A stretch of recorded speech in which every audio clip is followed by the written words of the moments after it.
Alright, so in today's video, I'm going to show you how to connect the Radiolink T16D to any FPV simulator. Right, let's get going. Alright, so before we begin, it is essential to know there is going to be two methods of connecting. So you will be able to use the simulator port on top right here, but you are required to purchase additional dongle, which is not going to be included with the original radio.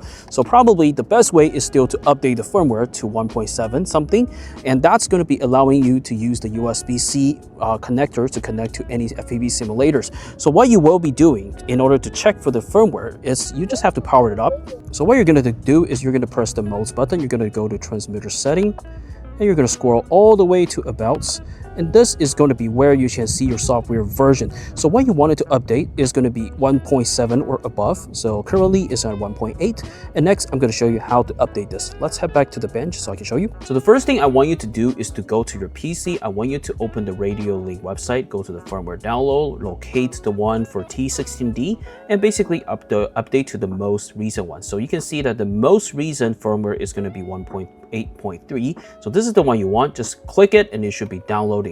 Once you download it, you will have to unzip it, and it's going to be coming like this. So basically this is the zip file. You have to unzip it, and it's going to present you these three files.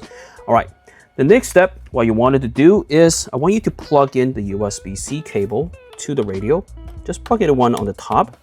Okay, the next step, essential, you're going to enter boot mode, which means you will have to press inwards these two buttons. The trim button, just press inwards and hold the power button. You can see that you're going to be going into boot mode. So what you wanted to select is going to be USB. What you wanted to do is just to copy these files. Let's actually just make a copy and then go to the USB drive, paste. All right, so what you wanted to do is to replace all the files at existing destination. All right, once everything has been copied, we will be able to exit this from here. So press the exit key. So basically N key.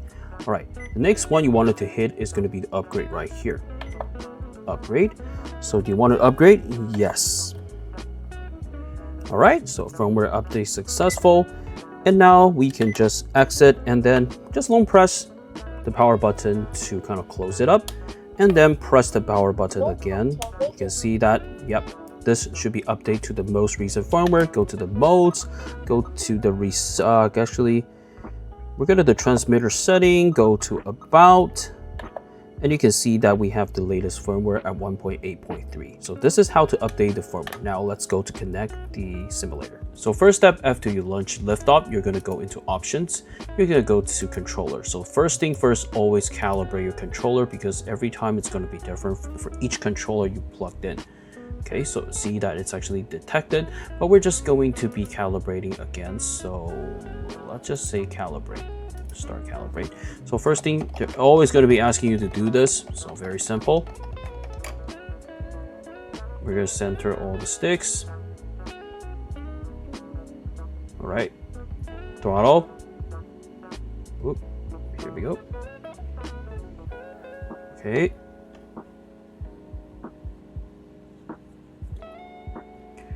And next is going to be our roll. The last one is going to be yaw. Yaw axis, okay.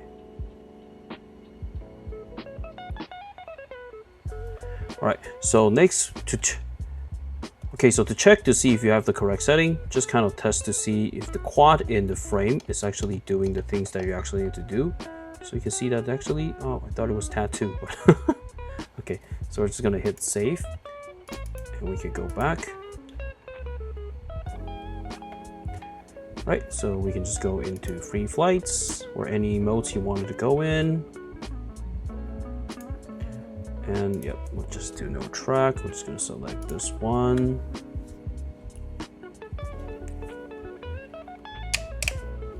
All right, so what it's going to be working is only these two.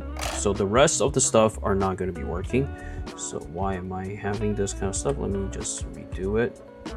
Okay, so this is the one I want, so let's fly it. Okay, so you can see that all the controls are working. Your throttle, it's going up. Your yaw, it's also working. Roll. Okay, this is going to be a pitch. So perfect. Okay, so basically that's going to be how easy it is to connect the Radiolink T16D to our simulator. So if there's going to be additional questions, please feel free to leave it down below, and I will see you in the next one. Bye for now.